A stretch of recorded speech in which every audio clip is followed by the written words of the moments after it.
আজব দেশের গল্পে আপনাদের স্বাগত।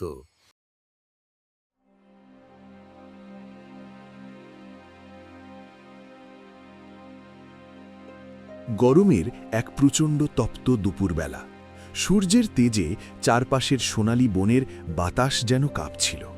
সেই বনের ভেতরের ধুলোমাখা পথ ধরে একটি ধূর্ত শেয়াল ধীরে ধীরে হেঁটে চলছিল।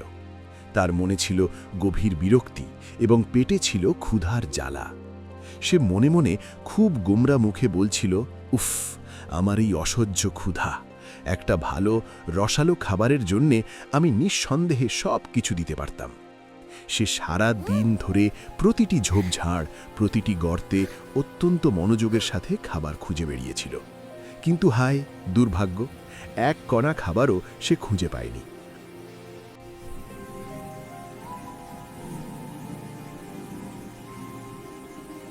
হতাশায় তার কান দুটো ঝুলে পড়েছিল এবং সে একটি দীর্ঘশ্বাস ফেলল।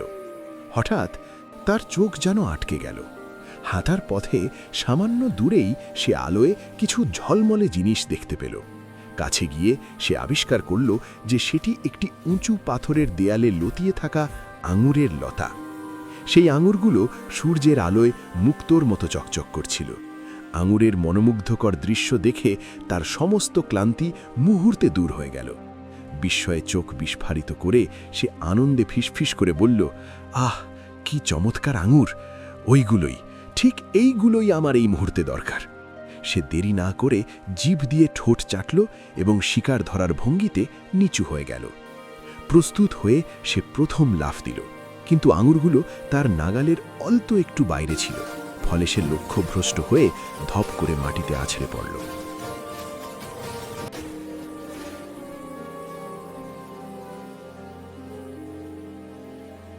হাঁপাতে হাঁপাতে কপাল থেকে ঘাম মুছে সে নিজেকে বোঝালো, না না, এটা যথেষ্ট ছিল না। এরপর সে নতুন উদ্যমে বারবার চেষ্টা করল, শক্তি সঞ্চার করে বারবার লাফ দিল।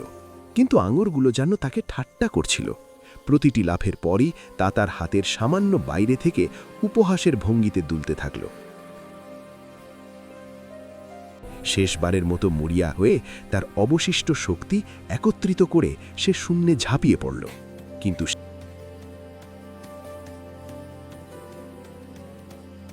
সেই চেষ্টাও ব্যর্থ হল।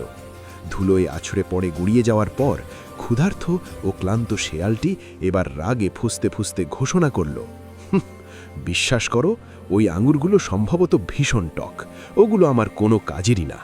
এই কথা বলে সে তার গর্বিত ল্যাজ নাড়িয়ে পথ ধরে চলে গেল। দৃশ্যটি ম্লান হয়ে যাওয়ার সময় দেয়ালের ওপর সেই মিষ্টি স্পর্শ না করা আঙুরগুলো নীরবভাবে ঝলকাতে থাকল। আর সেই চিরায়ত নৈতিক শিক্ষাটি রয়ে গেল, যা তোমার আয়ত্তের বাইরে বা তুমি অর্জন করতে ব্যর্থ হও, তাকে তুচ্ছ করা কিংবা খারাপ বলা মানুষের একটি সহজ প্রবৃত্তি। গল্পটি দেখার জন্য আপনাকে ধন্যবাদ। যদি ভালো লাগে তবে লাইক দিন ও সাবস্ক্রাইব করুন।